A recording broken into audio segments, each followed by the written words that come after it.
What's up, everyone? I hope all of y'all are doing amazing.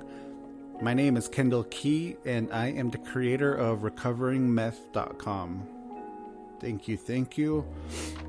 So, today I want to talk about life after drugs.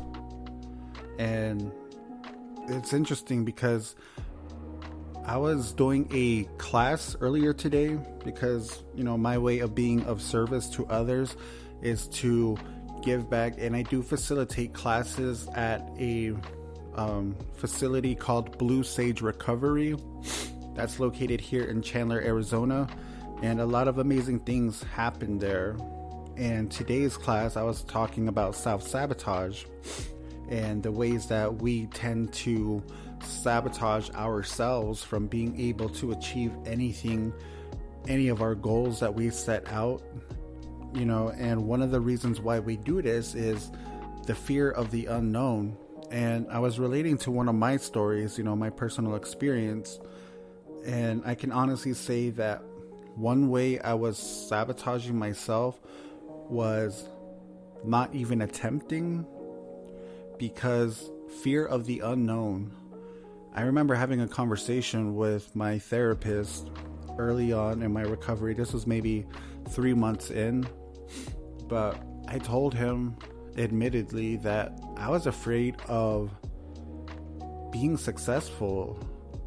Like, I was afraid of actually recovering. Not that I'm ever going to be recovered fully, but I was afraid of finding that success of recovery and actually getting accustomed to this new life, because all I have known personally is a life influenced by alcohol or meth. That whole lifestyle that comes along with it, that was every day to me. It wasn't shocking for me to be walking down the street and see a guy shooting up in an alley or anything like that, or someone twisting the pipe at a bus stop. Nah, that wasn't uncommon to me. Like, that was just everyday life. For anyone looking outside and seeing that would be shocked. Like, what is this person doing? And so, that just goes to show like how accustomed I was to drugs always being around, and that being an everyday part of life for me. So early on, I admit that I was afraid. It wasn't more so just being successful or anything like that. It was just coming into a life unknown to me, a life that was foreign. A life without drugs didn't seem possible at all, not coming from where I'm coming from. So, it is a miracle just to be today and have made it this far and not have picked up or used or anything like that. That is just, it blows my mind, because again, I'm coming from where drugs were a part of my everyday life. So then life after drugs, is that even possible? Is that even a thing? So that topic came up along with the discussion, and yeah, life after drugs, what does that mean? I started using at the age of 13, and as of 2019, I barely started living. I barely seen a glimpse of what life without drugs could look like. And I have to tell you, that is unbelievable. A lot for me personally.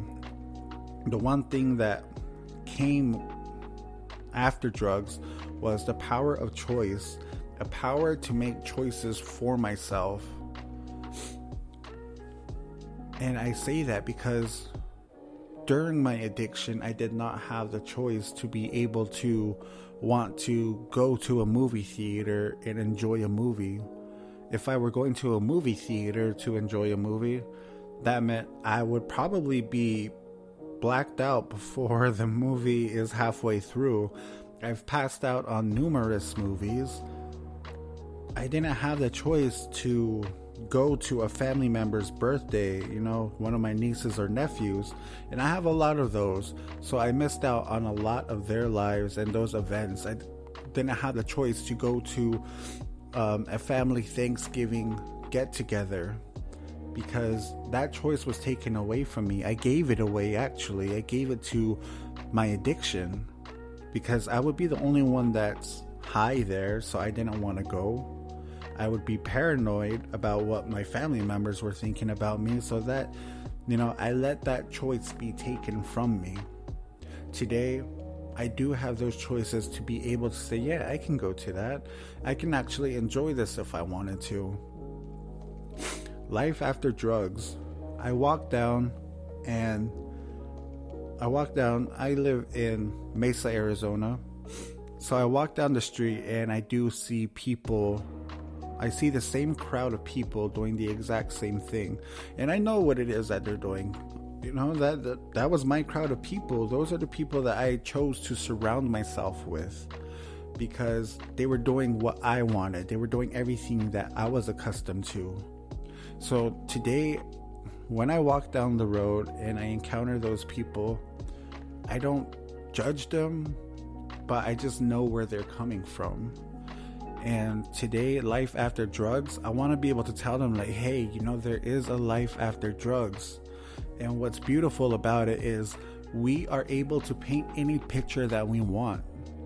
It is a blank canvas. I've come across plenty of people that have different ambitions. Quite a few have mentioned, like, hey, they want to go back to school. That is possible without drugs. You're going to have this clarity that is unfamiliar that takes place in your head. And those things that you only thought of will become a reality because now you're clear-minded. Now you have drive to execute those plans and make those plans be achieved. That is the main thing about one of the benefits that come from addiction is being able to pave your own path, to make your own future. I know that, coming from a recovery home, a lot of people weren't, I guess patient would be the best word, but a lot of people didn't want to dedicate that time to mend or actually heal themselves, whether that be spiritually, mentally, emotionally, even physically. But the thing about this journey is it is not, a 50-yard dash or anything like that. It is something that we're going to have to take for the rest of our lives. And with that being said, take the time that you need.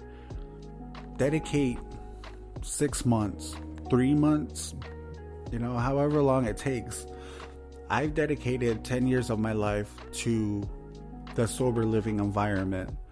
And I say that because I did dedicate that time for myself. I invested in myself because that was the path that I needed to be on. That was the path that I needed to be able to have a foundation set for myself. There were times when I wanted to work. There were times when I wanted this done. There was times when I just felt like I was wasting time. I didn't have that patience because patience is something that doesn't come from the streets. Patience is something that we're going to have to be able to find for ourselves, and it is a discipline that is vital for many situations, your recovery especially, because you got to have that patience to be able to invest in yourself. And one way that you can look at it is if you're not able to dedicate 6 months of your life after dedicating X amount of years into your addiction, how can you expect to invest working full time and keep that prolonged, to keep that same job for 10 years out, for 3 years out? If you're not able to dedicate 6 months to yourself to build a solid foundation that you can move on, and that you need to be able to have a strong foundation for your new life, how can you expect that you would be able to dedicate any other amount of time into yourself? So be patient. Patience, along with patience comes blessings, because when one door closes, plenty more open. You're probably getting guided off into a different direction. That very same essence, that happened to me because I didn't want to be patient, so I was going to settle for any type of job that would hire me. I remember putting applications in online, and for one reason or another, I was denied that job. So it did get frustrating, but for me and where I'm at right now, that my understanding is that was God pushing me into where He wanted me to be at. He didn't want me to settle for just anything. He didn't want me to set myself up for failure. So with patience came a job that I love, an opportunity that I fully am blessed with. And I'm so thankful that I was able to wait for this, that, I did have that patience to be pushed off into this direction, and this opportunity came open and I took it. And here I am today. Life after drugs does happen, and it will continue to happen. Think about it like this. Life before drugs happened. Life during drugs, yeah, that happened. Life after drugs, it's gonna happen. Whether we like it or not, it's just that fear of not knowing what it will look like. And so that's why I'm saying it is beautiful, because it is whatever you want it to be. Life right now may seem idle if you're in a residential treatment or a rehabilitation facility. It may seem idle, but today you are investing into yourself by taking that time that you need to heal yourself. You are taking time and investing in yourself to build a strong foundation, so that way you can go out into the world. You may not be able to change the world, and that's okay, but you will be able to change your world. And by all means, that is the only world that matters, is yours. Because when you invest in yourself, you get to pave whatever future it is that you want. And life after drugs does happen, and it will happen. It's just up to you to make the choice of how you want your life after drugs to look. You can choose to go in a negative route, or you can choose to take the teachings and take that foundation that you have been able to create for yourself and build yourself up. Because I hope and I pray that you are surrounding yourself with positivity and encouraging people that want to elevate you into the best possible version of yourself that has walked this earth. If you ain't, you definitely need to check yourself and re-examine your goals, yourself, and your morals and your intentions behind being on the road to recovery. And you can take this into any situation. It's not only for recovery. For those of you that are listening that haven't experienced addiction firsthand, maybe you've experienced through a loved one. There's plenty of situations where our loved ones are the ones that are dealing with addiction, but you are going through it with them by supporting them, by trying to help elevate them. You can apply this into your life as well. Life without this or that, you basically are creating your future. You get to create that for yourself. And by doing so, taking time to invest in yourself, whether that be going back to school, getting a little more educated for a certain promotion that you want at your job, plenty of things like that, even reconnecting with your higher power. Take that time to invest in yourself, to build that relationship with your higher power, because ultimately that is where you're going to be needing your foundation, because your higher power is your foundation. And that's true in all aspects. If you put your family as your foundation, your wife, your husband, what happens when that foundation is gone? Should an unexpected event happen, or that's taken away from you? If your job is for your foundation, what if you get fired from that foundation? Well, the rest of everything else you built on that is just going to collapse. So having your higher power set as your foundation, that no one can take from you. Your higher power is always going to be there for you. So taking that into consideration, take time to invest in yourself, to build your foundation, to build your relationship with your higher power. Because when all else fails, you have a solid foundation that you can build on. So your life after drugs, your life after any type of situation, your life after trauma, your life after an abusive relationship, your life after codependency, whatever it may be, you fill in that blank. But your life after that, once you have your solid foundation, you get to build whatever it is that you want. So take some time and think about that. What is your foundation based upon? Is it a solid foundation? If it ain't, you need to re-examine that foundation and make sure that you find one that will be solid, because when all else fails, you don't want your foundation to collapse. So I thank you for spending this time with me and listening. And for me personally, life after drugs, I'm able to be of service to people. I'm able to give back to the community that I came from. I'm never going to forget that. I'm never going to forget where I come from. So definitely just to be able to give back and help others along this journey is such a blessing that I am so thankful for. And I understand that life right now for me is whatever I want it to be.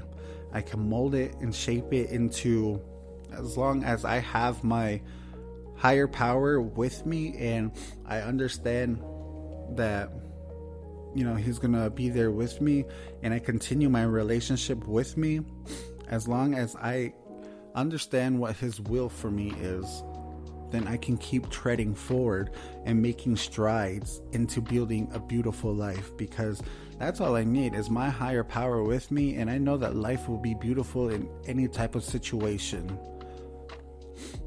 So I just want to say thank you again. My name is Kendall Key. Thank you for listening to the Recovering Meth podcast.